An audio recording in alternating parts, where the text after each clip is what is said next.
Pada bulan Maret tahun 2003, saat itu saya ada di Batam. Dan saya ingat sekali saya sedang menelepon ayah saya. Saya menanyakan, "Pah, kapan Papa mau pensiun?" Terus kemudian ayah saya mengatakan, "Ya secepatnya ya, Papa ini udah umur 68 tahun ya." Yaudah kalau gitu, gimana kalau akhir tahun ini? Saya tantang seperti itu. Terus ayah saya bilang begini, "Wah ya, mau lah ya. Cuman ya gitu, Papa jangan disuruh nganggur begitu aja. Kalau bisa ya ada kebun lah gitu ya, yang bisa digarap, Papa biar bisa ada kerjaan gitu. Oke, Papa minta berapa hektar?" Saya tanya begitu. Kemudian saya mengatakan, "Ya nggak usah 1 hektar, 5.000 meter persegi juga oke. Yang penting bisa buat berkebun." "Oke, aku beliin 2 hektar." Saya katakan seperti itu. Terus saya kembali bertanya, "Nah, kamu memang punya duit?" "Enggak, aku lagi bangkrut," saya bilang begitu. Tapi memang saat itu saya habis bangkrut berbisnis rumah makan. Tapi bisnis yang lain tetap masih jalan. Nah, kemudian ayah saya mengatakan begini, "Lah kamu bangkrut, kamu kok nawarin Papa buat pensiun? Aneh kamu tuh." Saya bilang gini, "Loh, Pak, rezeki kan nggak linear. Apalagi kalau aku yakin doa Papa itu manjur buat aku. Doain aku aja, insya Allah nanti ada jalannya." Itu yang saya katakan. Kemudian Papa saya cuman ya tersenyum dan menghibur saya. Ya. Mudah-mudahan rezekimu dilancarin. Amin, saya bilang gitu. Amin, ya Rabbal Alamin. Seusai saya tutup telepon, apa yang saya lakukan? Saya memvisualisasikan impian saya. Saya datengin kebun yang kira-kira mau saya beli. Saat itu di daerah kepulauan di Batam, namanya Pulau Rempang. Memang Pulau Rempang itu banyak kebun-kebun yang kosong dan memang tanahnya relatif lebih subur dibandingkan di Batam. Saya datangin dan kemudian saya foto-foto, cekrek. Saya pajang di tempat yang saya kira-kira bisa terlihat dengan jelas pada saat saya bangun tidur. Dengan harapan selain menjadi doa buat saya juga membuat motivasi saya selalu hidup. Apa yang terjadi? Alhamdulillah, qadarullah, dengan dipaksakan tentunya, November tahun 2003, kebun itu terbeli. Bahkan bukan 2 hektar, tapi 3 hektar. Kemudian saya menelepon ayah saya lagi dan saya mempersiapkan apa saja yang diperlukan, termasuk rumah panggung dan yang lain-lain. Di tahun 2003 akhir, ayah saya mulai mengajukan pensiun. Kemudian 2004, ayah saya mulai pindah ke Batam bersama saya dan tinggal di Pulau Rempang. Kemudian permasalahan berikutnya terjadi. Ayah saya mengatakan begini, "Ya, cari tukang kebun kan nggak gampang di Batam ya." Terus kemudian saya mengatakan begini, "Tenang Pak, nanti insya Allah ada jalannya." Saya selalu meyakini bahwa Allah itu sayang dengan saya. Dan Allah membimbing saya. Suatu saat, pada saat pulang dari siaran di Batam TV bersama dengan kawan saya, Widyawati Irada, saya mengantar dia pulang ke rumah. Kemudian di tengah jalan, ini jam setengah 10, jam 10-an malam kira-kira, di daerah Batu Haji, tiba-tiba ada sepeda motor nyelonong. Ya sudah jelas nyelonong itu artinya dia salah jalan ya. Dan kemudian tertabrak oleh saya. Dar! Wow, yang satunya kakinya pincang-pincang begitu dan kemudian keluar dari mobil, saya sudah seperti kayak ada kerusuhan begitu. Saya diteriakin ya, dengan orang yang mengemudi dan saya balik teriak juga. Saya bilang gini, sebentar, ini mau cari siapa benar siapa salah atau mau diberesin ini? Itu kasihan tuh temenmu tuh pincang. Saya bilang begitu sama dia. Terus kemudian dia tetap masih teriak-teriak begitu. Wah, masa udah hampir mengepung saya. Saya bilang, Mas, lihat ya. Saya tenang nih. Ya. Ini bapak ini nggak tenang nih. Sampean lihat semuanya. Mau sampean yang benar atau saya yang benar, mau sampean yang salah atau saya yang salah. Intinya kita sama-sama nggak ngimpi akan ada kejadian seperti gini. Saya mau cari solusi aja. Yang benar atau yang salah tetap akan diganti karena saya ada asuransi. Saya bilang begitu saat itu. Terus tiba-tiba polisi datang. Karena polisi datang mungkin si orang yang tertabrak tadi itu ketakutan. Bisa jadi mungkin dia tidak punya surat-surat dan lain-lain. Wah, cabutlah dia. Sebelum cabut saya kasih kartu nama nih. Nih, temuin saya di kantor saya. Saya bilang begitu. Ya, kemudian bubar jalan. 3 hari kemudian, mereka berdua datang ke tempat saya. Dan kemudian dengan tentu aja intonasi dan mimik muka yang berbeda sudah berdamai. Mereka, selamat siang Pak, saya bisa ngobrol sebentar. Wah iya nih saya tungguin Bapak ini. Kok saya pikir kok nggak datang-datang. Kenapa? Gimana kawannya sudah sembuh? Saya lihat kan, oh ternyata sudah sembuh dia. Nah terus kemudian saya bilang gini, mana saya minta SIM-nya sama STNK. Saya minta begitu. Nah, sini saya klaim ke asuransinya biar bisa diganti sama-sama. Terus dia bilang begini, ini karena orang Flores ya, jadi logatnya seperti gini. Saya datang kemari bukan untuk minta ganti. Saya berpikir mungkin kita berjumpa karena suatu sebab. Saya datang kemari untuk minta maaf. Dia bilang seperti itu. Wow, kejadiannya berbalik banget gitu kan. Terus kemudian apa yang saya pikirkan, ya sudah saya tanya sama dia. Oke Pak, saya mau tanya nih, Bapak ini namanya siapa? Alusius. Satu lagi siapa Mas namanya? Masih muda kan? Saya tanya. Saya Supri. Oke, sekarang Bapak ini apa profesi atau kerja atau usaha apa? Saya 14 tahun saya buruh tani di Malaysia. Saya paham masalah pertanian. Dia bilang begitu. Sekarang saya punya kebun liar. Hah? Kebun liar? Di mana kebun liarnya? Di dekat bandara? Dia bilang begitu. Saya terus kemudian langsung nggak pikir panjang. Saya bilang, antar saya ke kebunnya Bapak. Saya mau lihat. Nah, ke tempat Pak Alo nih. Baik, orangnya baik, luar biasa. Saya datang ke sana, kemudian saya melihat, wow, takjub saya. Ini orang ngerti banget pertanian. Ini saya melihat pertanian yang sistemnya sudah modern, tapi di tempat kebun liar. Terus saya bilang kepada dia seperti gini, Pak, saya punya kebun nggak liar, saya bilang begitu. Dan saya cari rekanan tukang kebun, atau yang bisa bercocok tanam. Terus kemudian saya ajak dia datang ke mana? Ke kebun saya, mereka berdua. Terus kemudian saya temukan dengan ayah saya, dan ayah saya srek. Saya modalin mereka, dan jadilah kebun kami itu. Senang banget, ayah saya pun juga senang setiap sore pada saat menyiram tanaman begitu kan, itu kan metodenya sudah cukup modern, sudah pakai kawat-kawat ke atas vertikal begitu, sprinkle yang modern, jadi sudah nggak pakai manual. Dan ya itulah hasilnya, pare-pare itu bisa besar-besar segini dan kacang panjangnya juga gemuk-gemuk. Nah, problem kedua akhirnya terjadi pada saat panen. Pada saat panen, sebetulnya kita sudah memperkirakan bahwa kita akan mensuplai ke tempat hypermarket. Cuman kan kita nggak bisa langsung tanya kepada mereka kebutuhan mereka berapa kan kalau kita nggak punya barangnya juga. Jadi pada saat sudah panen baru kita membawa hasil kita dan kita menawarkan kepada mereka. Sayangnya kebutuhan mereka itu hanya sekitar 20 kilo per 2 hari.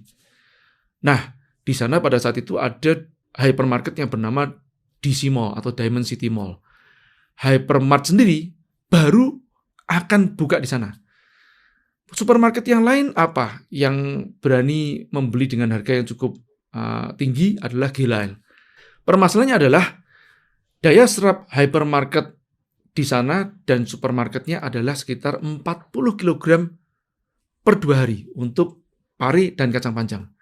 Dan kita panen per 2 hari adalah 300 kg. Artinya ada sisa sekitar 200 kg lebih per 2 hari. Terus kita lempar kemana? Mau nggak mau kita cari pembeli yang lain alias tengkulak di pasar. Nah, oleh tengkulak kita ditawar dengan harga yang sangat murah, Rp4.000. Padahal kita bisa supply ke tempat hypermarket Rp7.500. Dan Anda tahu nggak? Mereka menjual berapa? Rp9.500 per kilogram. Wow! Saya nggak habis pikir, saya ditawar Rp4.000 ini bisa jadi ini cuma cost to cost atau istilahnya saya cuma balik modal saja. Terus kemudian saya tanya kepada mereka, si tengkulak nih, Teng, kalau aku beli sama kamu berapa per kilogram? Nah, dia menjawab 5.500. Kurang ajar, ini petani yang menanam dengan menunggu waktu 2-3 bulan baru panen, hanya mendapatkan keuntungan yang kecil. Dan sementara kalau saya berdagang, saya nggak usah menanam, saya bisa dapat 1.500 dan itu bisa harian. Wow, ya sudahlah, ini menjadi bahan pemikiran saya. Tapi bagaimanapun saya menanam, nomor satu niatan saya memang untuk menyenangkan orang tua saya. Oke, berlanjut. Kita tentu aja tidak mau menyerah pada tengkulak saja. Akhirnya kita mencari sumber-sumber supply ke tempat yang lainnya. Dan suatu saat, pada saat itu saya punya tim namanya Swanjari atau saya panggil Dari. Dari ini laporan kepada saya, Pak, di sini mau tanya Pak, ada sayuran yang lain nggak selain pari sama kacang panjang? Terus saya bilang sama dia, tanya sama dia, perlunya apa? Terus kemudian Dari menyampaikan dan Pak, mereka perlu wortel, tomat, bawang, dan yang lain-lainnya. Bilang sama mereka, minta speknya jenisnya apa, minta sampelnya kalau bisa. Nah, kemudian kita bawa sampel itu ke tempat tengkulak. Terus tanya kepada tengkulak, berapa nih harganya? Ya, kemudian mereka memberikan harga dan kita naikkan sekitar 20-30% untuk mendapatkan marginnya dan kita berikan quotation atau penawaran ke tempat hypermarket tersebut. Dan mereka menerima. Wah bisa, masukkan Pak, masukkan. Alhamdulillah, jadi kita hanya menanam 2 tapi kita supply-nya banyak sekali gitu kan. Oke, selanjutnya hypermarket itu menanyakan, cuma sayuran aja. Terus kembali lagi, Dari sudah bisa berimprovisasi. Perlunya apa? Ada daging nggak? Ayam, telur, sapi. Terus, kecuali babi ya. Kita langsung menjawab, ada, begitu aja. Gimana caranya? Minta spek, cari ke tempat tengkulak atau penjual grosiran di pasar. Kemudian kita mendapatkan penawaran lagi, kita naikkan 20-30% dan berikan penawaran close. Sampai kemudian kita melebarkan sayap kita, tidak hanya supply ke tempat hypermarket, tapi juga kita supply ke tempat perhotelan dan juga ke rumah sakit. Kemudian sampai Solaria dibuka di Batam pertama kali, kita menawarkan juga supply daging dan sayuran kita ke sana. Dan apa yang ditanyakan oleh Solaria? Cuma daging dan sayur aja. Kembali lagi, jawabannya selalu begini, adalah pertanyaan. Perlunya apa? Ada beras, ada minyak, bumbu, dan yang lainnya. Ada! Nah, kemudian apa yang kita lakukan? Sama, kita mencari di pasar dan kemudian kita berikan penawaran supply ke sana. Belum selesai. Di pagi hari pada saat tim kami bersih-bersih di depan ruko, ibu-ibu yang sedang jogging, bersepeda, menanyakan, Mbak, ini sayurnya kok bagus-bagus ya, cantik-cantik. Dijual nggak Mbak? Oh enggak Ibu, ini buat supply Ibu ke tempatnya supermarket, hypermarket, perhotelan, dan yang lainnya. Terus kemudian, wah kalau boleh Mbak, saya mau beli nih. Dari menyampaikan kepada saya, Pak, banyak loh Pak yang nanyain sayuran kita. Ya sudah gini aja, kamu coba beli chiller. Saya bilang begitu, cari chiller bekas. Daripada ruko di bawah ini cuma dipakai buat naruh stok-stok kita coba sambil berjualan juga. Nah, terus kemudian saya memberikan nama, karena memang pada saat itu saya terinspirasi ya, jadi petani itu kok kayak soro banget.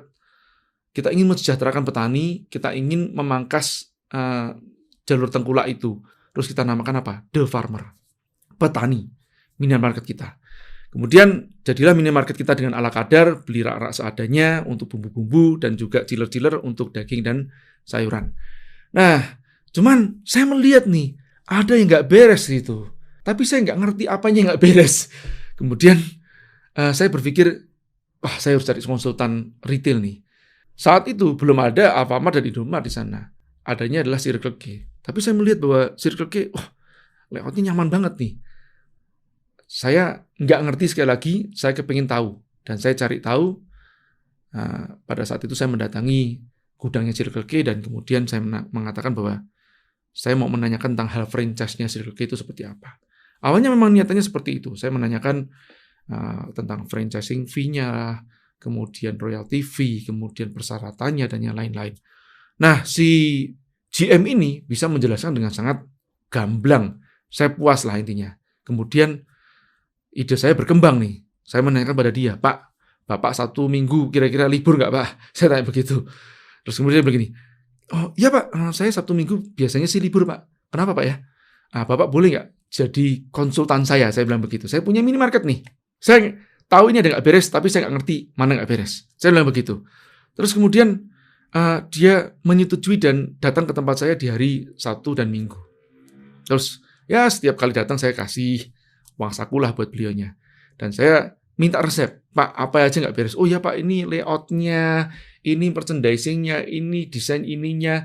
Oke, kira-kira kalau perlunya apa saja? Ini perlu sedikit renovasi Pak, warna juga iya Pak. Ini gini. Oke, Bapak ajukan kira-kira hitungan-hitungannya seperti apa dan apa saja yang perlu saya perbaiki. Terus kemudian kita cari kontraktornya. Dan setelah saya perbaiki sesuai dengan arahannya dia, wow, saya kaget. Wah, cakep ya. Jadi nyaman gitu pas kita mau belanja. Jadi ternyata ada rahasia layout. Kenapa naruh minuman harus sebelah paling ujung, kenapa naruh yang perintilan-perintilan kecil-kecil itu di tempat dekat kasir dan seterusnya. Kemudian saya tanya lagi, apa lagi yang kita harus perbaiki? Ya Pak, ini karyawan Bapak juga harus di-training supaya pelayanannya bagus. Terus kemudian Bapak harus punya sistem point of sales-nya. Oke Pak, gini aja deh, Bapak buatin ya kurikulumnya. Nah, saya minta suruh buatin dan Bapak training. Saya bilang gitu. Jadi tetap saya jadikan dia konsultan di hari Sabtu Minggu saya bayar. Sampai akhirnya saya puas.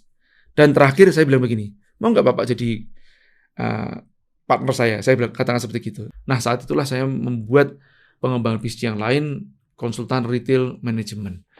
Meskipun setelah itu saya berpisah dengan dia, tapi saya banyak belajar terus terang. Teman-teman semuanya, kalau kita ambil garis merahnya, bahwa bisnis itu seperti apa sih? Kadang-kadang kita kebanyakan ketakutan yang berlebihan terhadap masa depan. Jangankan masa depan, masa samping aja, kita belum tentu bisa melihat. Apalagi masa depan yang di belakang tembok sana. Apa yang kita bisa lakukan adalah kita melangkah. Pada saat kita melangkah, barulah kita bisa melihat, oh ternyata enggak masa depan loh ya. Kita ternyata harus belok ke kanan, terus belok ke kiri, dan seterusnya. Dan bagi saya, tidak ada yang namanya kejadian yang salah. Meskipun kita bertemu dengan orang-orang yang salah. Kisah-kisah lucu seperti ini untuk membuka mental block Anda, sudah saya bagikan di buku The Power of Kepepet saya. Apalagi sekarang sudah ada versi tobatnya, yang insya Allah lebih syariah.